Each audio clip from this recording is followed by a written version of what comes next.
কলকাতা থেকে সম্প্রচারিত আজকের সকালের গুরুত্বপূর্ণ বিশেষ বিশেষ খবরগুলি হলো: কাজে ফাঁকি বরদাস্ত করা হবে না বলে কাল নবান্ন থেকে জেলা প্রশাসনের সঙ্গে বৈঠকে মুখ্যমন্ত্রী কড়া বার্তা দিয়েছেন। 20 জানুয়ারি থেকে 12 ফেব্রুয়ারি পর্যন্ত বুথ স্তরে জনসংযোগ কর্মসূচির জন্য প্রয়োজনে সরকারি আধিকারিকদের ছুটি বাতিল করতে বলেছেন তিনি। সন্দেশখালীতে ইডি আধিকারিকদের উপর হামলার ঘটনায় কলকাতা হাইকোর্ট বিশেষ তদন্তকারী দল গঠনের নির্দেশ দিয়েছে। নেজার থানার কোনো পুলিশ কর্মী বা আধিকারিককে সিট-এ রাখা যাবে না। এদিকে 22 জানুয়ারি কলকাতায় মুখ্যমন্ত্রীর ডাকা সংহতি মিছিল পিছিয়ে দেওয়ার আবেদন জানিয়ে হাইকোর্টে মামলা দায়ের করেছেন বিরোধী দলনেতা। অপরদিকে অযোধ্যা ও কলকাতার মধ্যে কাল বিমান পরিষেবা চালু হয়েছে। এদিকে রাজ্যে শীতের দাপট অব্যাহত। কলকাতায় কাল সর্বোচ্চ তাপমাত্রা নেমেছে স্বাভাবিকের থেকে 6 ডিগ্রি নিচে। কাল রাত থেকে দক্ষিণবঙ্গে বৃষ্টির সম্ভাবনা। এবারে শুনেন বিস্তারিত খবর। কাজে ফাঁকি বরদাস্ত করা হবে না বলে কাল নবান্ন থেকে জেলা প্রশাসনের সঙ্গে বৈঠকে কড়া বার্তা দিয়েছেন মুখ্যমন্ত্রী মমতা ব্যানার্জি। এদিনের বৈঠকে মুখ্য সচিব বিপি গোপালিকা, স্বরাষ্ট্র সচিব নন্দিনী চক্রবর্তী সহ সব দপ্তরের সচিবরা উপস্থিত ছিলেন। রাজ্য পুলিশের ভারপ্রাপ্ত ডিজি রাজীব কুমার, কলকাতার পুলিশ কমিশনার বিনীত গোয়েল, ভার্চুয়ালি ছিলেন সব জেলাশাসক, পুলিশ সুপার এবং পুলিশ কমিশনাররা। মুখ্যমন্ত্রী এদিন স্পষ্ট জানিয়ে দেন, 20 জানুয়ারি থেকে 12 ফেব্রুয়ারি পর্যন্ত চলবে জনসংযোগ কর্মসূচি। গ্রামে গ্রামে বুথ স্তরে গিয়ে সরকারি আধিকারিকদের মানুষের সমস্যার সমাধানের চেষ্টা করতে হবে। তার নির্দেশ, দরকার হলে 12 ফেব্রুয়ারি পর্যন্ত সবার ছুটি বাতিল করতে হবে। যারা কাজে ফাঁকি দিচ্ছেন তাদের বিরুদ্ধে মুখ্য সচিবকে ব্যবস্থা নিতে বলেন তিনি। এদিকে নবান্ন সূত্রে খবর, সরকারি কর্মচারীদের সারা বছরের কাজের খতিয়ান দেখে প্রয়োজনে আগাম অবসর নিতে বাধ্য করা হতে পারে। তবে এ ধরনের ব্যবস্থা নেওয়ার আগে আইন ভালো করে খতিয়ে দেখা হবে। এদিকে সন্দেশখালীতে ইডি আধিকারিকদের উপর হামলার ঘটনায় কলকাতা হাইকোর্ট বিশেষ তদন্তকারী দল বা এসআইটি গঠনের নির্দেশ দিয়েছে।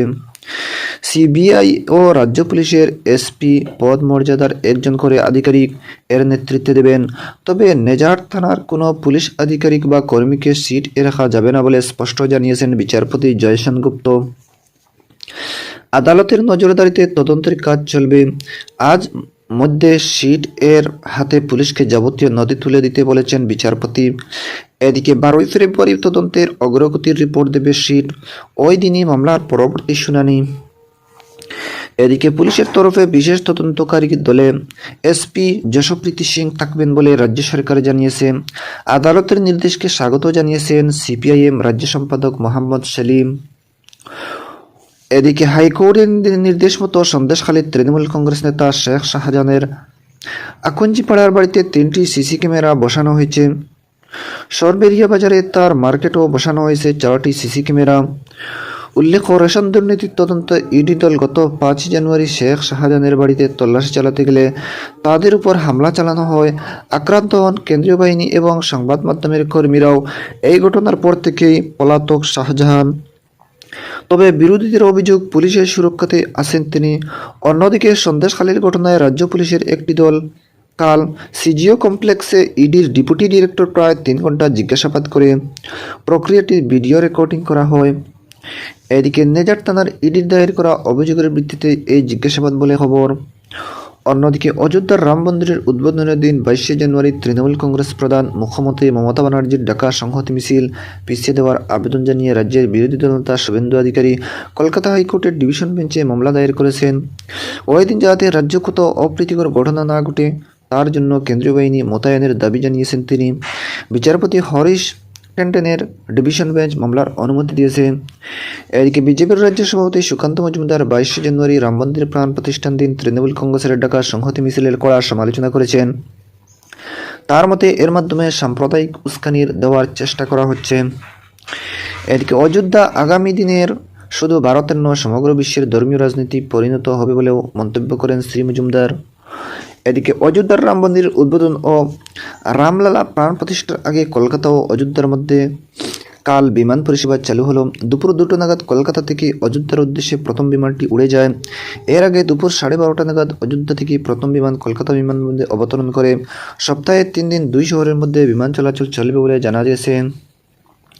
এদিকে অযোধ্যা রাম মন্দির উদ্বোধন উপলক্ষে উত্তর 24 পরগনার বনগাঁও পেট্রোপোল সীমান্তের 0 পয়েন্ট বাংলাদেশে হিন্দু ধর্মাবলম্বীদের হাতে তুলে দেওয়া হলো শ্রীরামচন্দ্রের পূজিত অক্ষত ছাল, অযোধ্যার রাম মন্দিরের ছবিসহ প্রচারপত্র।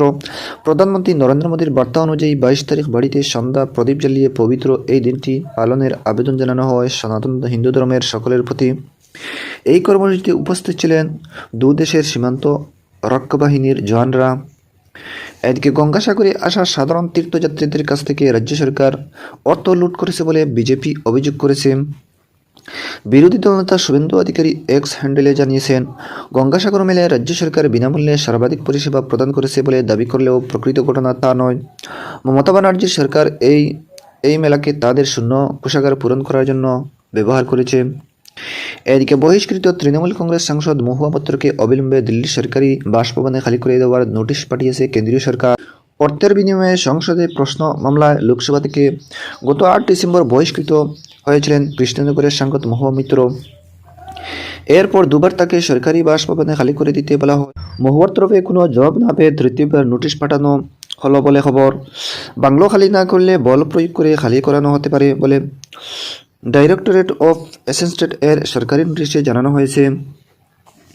এদিকে লোকসভা থেকে বহিষ্কৃত হওয়া নিয়ে সুপ্রিম কোর্টে মামলা করেছেন মহুয়া। কেন্দ্রীয় বঞ্চনার প্রতিবাদী ও মুখ্যমন্ত্রী ধন্যবাদ জানিয়ে তৃণমূল কংগ্রেস প্রভাবিত আশাকর্মী ওয়েলফেয়ার অ্যাসোসিয়েশন ও অঙ্গনওয়াড়ি কর্মী ও সহকারী কাল কলকাতায় মিছিল করেন। বিড়লা তারামণ্ডল থেকে শুরু হওয়া এই মিছিলের নেতৃত্ব দেন রাজ্যের 2 মন্ত্রী শশী পাজা এবং চন্দ্রিমা ভট্টাচার্য।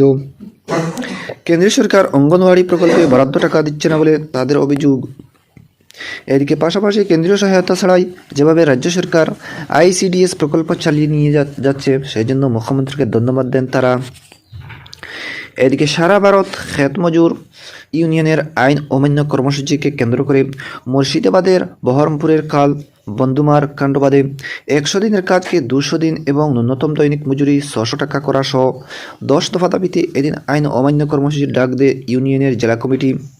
দুপুরে মিছিল করে সিপিআইএম কার্যালয় থেকে গির্জায় মোড় হয়ে প্রশাসনিক ভবনের দিকে এগিয়ে যাওয়ার সময় টেক্সটাইল কলেজ মোড়ে বাঁশের ব্যারিকেড দিয়ে আন্দোলনকারীদের পথ আটকায় পুলিশ। শুরু হয় ধস্তাধস্তি, পাল্টা প্রতিরোধে পরিস্থিতি উত্তপ্ত হয়ে ওঠে। এদিকে কয়লার অবৈধ কারবারের তদন্তে ঝাড়খণ্ড থেকে ইডির একটি দল কাল পুরুলিয়ার রঘুনাথপুর 2 নম্বর ব্লকের দান্দুয়া গ্রামের কাছে কয়লা বাটায় অভিযান চালায়। একাধিক কর্মচারী খোঁজ করেন তদন্তকারীরা। সন্ধান না পেয়ে দান্দুয়া ও চেলিয়ামা গ্রামে তাদের বাড়িতেও হানা দেয় ইডি। ঝাড়খণ্ডের নম্বর প্লেট লাগানো 8টি গাড়িতে ইডির আধিকারিকরা একাধিক কল বাটায় তল্লাশি চালান। আমাদের জেলার সংবাদদাতা জানাচ্ছেন, দিন কয়েক আগে ঝাড়খণ্ডের তেঁতুলডিয়ায় 3000 টন বেআইনি কয়লা উদ্ধার হয়। সেই ঘটনার তদন্তের সূত্রের ইডি আজকের অভিযান। এদিকে পূর্বাভাস অনুযায়ী বৃষ্টি না হলে কলকাতায় কাল সর্বোচ্চ তাপমাত্রা স্বাভাবিকের চেয়ে 6 ডিগ্রি কমে যাওয়ার কনকনে ঠান্ডা অনুভূত হচ্ছে। সর্বনিম্ন তাপমাত্রাও স্বাভাবিকের 1 ডিগ্রি নিচে। এদিকে আলিপুর আবহাওয়া দপ্তরের অধিকর্তা গণেশ দাস জানিয়েছেন, ঘূর্ণাবর্ত এবং উচ্চচাপ বলয়ের প্রভাবে প্রচুর জলীয় বাষ্প বায়ুমণ্ডলে প্রবেশ করার ফলে কাল রাত থেকে দক্ষিণবঙ্গে বৃষ্টি হতে পারে, উত্তরবঙ্গেও বৃষ্টির সম্ভাবনা। এদিকে পুরুলিয়ার জালদা পৌরসভা নিয়ে জট কাটার নাম নেই। তৃণমূল কংগ্রেসের পৌর প্রধানের বিরুদ্ধে অনাস্থা প্রস্তাবের উপর ভোটপুটিতে দলের কাউন্সিলরই যোগ দিলেন।